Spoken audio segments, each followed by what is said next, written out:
When you get into your cars today or tomorrow when you get home, whatever it is, I want you to try something. I want you to get into your cars and drive home only looking in your rearview mirrors.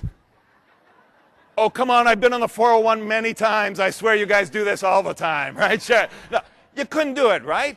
But I got a challenge. I'm going to beat you up a little bit. I find so many people in this profession who get into the proverbial cars every single day. It can be your cubicle, your office, the plant. It doesn't matter where you do what you do, but we approach what we're doing only looking in our rearview mirrors to see how it's always been done before. Great saying, if it ain't broke, don't fix it. The new unofficial saying for HRPA for 2010, 2011, unofficial because it's got to stay in the room. If it ain't broke, break it.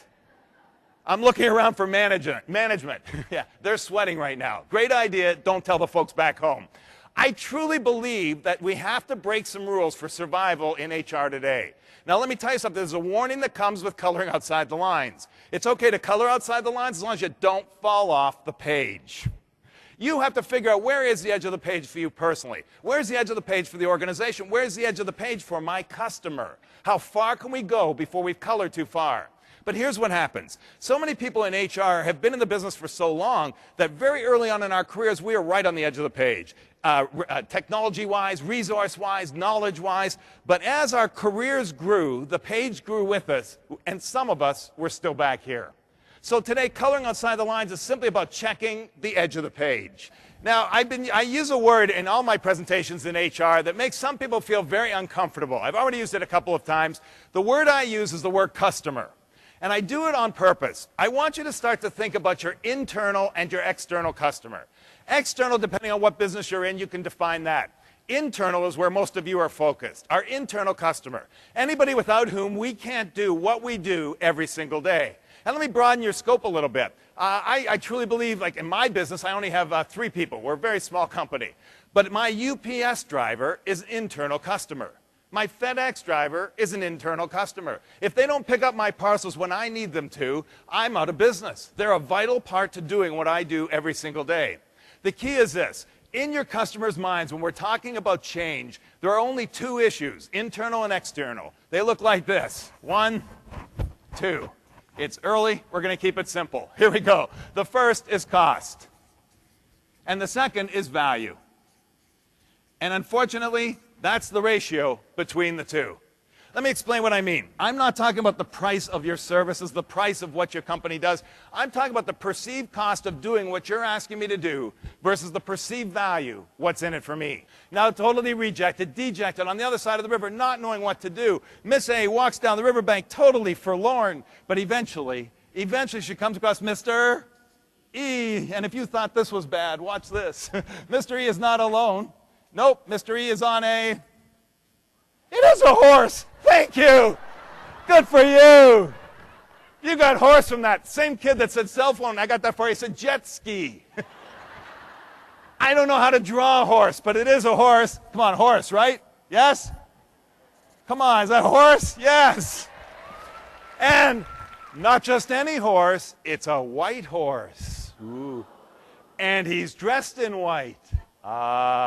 Miss A approaches him. He looks at her, he says, "You look terrible. What's the matter?" She said, "I'm going to tell you. I was in love with Mr. B across the river, but I couldn't get across too fast, flowing too deep. I went to Mr. C's, got a boat, he said to kiss my wing. Kiss was in love, Mr. B went to Mr. D, wouldn't even get involved. Went back to Mr. C, gave him a little kiss, he brought me across, Mr. B wouldn't take me anymore. What am I going to do?" Mr. E looks at Miss A and says, "I'll take you just the way you are. I don't care about your past. I don't care what's happened. Hop onto my white horse. We'll ride off into the sunset." She does. They do. End of story. I have a theory. This guy is so far down my list, he won't go any further, but I have an advantage. I've been telling this story for almost 2 years. I lay awake at nights thinking about Mr. E. This is a sick mind. I just want you to know. Here's my theory. Do you think he just happened to be sitting there on a white horse? I don't think so. I think this has happened before.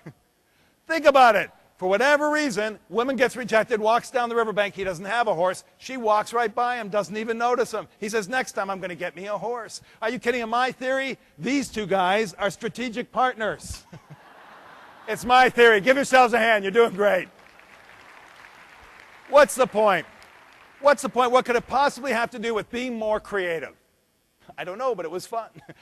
Just because that woman who can yell and I put Mr. E at the bottom of our list doesn't mean we're wrong. Some of you will say yes. No, it's just a different what? Perspective. It's a different perspective of the exact same situation that you all saw. That's what being creative in HR today is all about. Are you willing, after all these years, to be able to say, you know what, maybe there's another perspective? Yeah, there's a great saying in sales training, and I'm not here to do sales training by any means, but I think it's so apropos to what you do every day. If you see the world through your customer's eyes, you'll see the way your customer buys. Not in selling something, but how about just managing change, on getting change through the organization. See the world through your customer's eyes and see the way your customer buys. But perspective is a scary thing.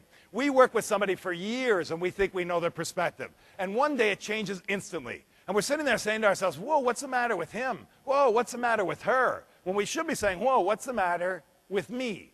Why? Because if I'm constantly checking in with you to see what is it that will increase the value specific to you at any given moment, I'm never surprised that your perspective has changed. And perspective can change instantly, depending on what's going on in their personal lives. What happened in the car from home to work this morning can change their perspective.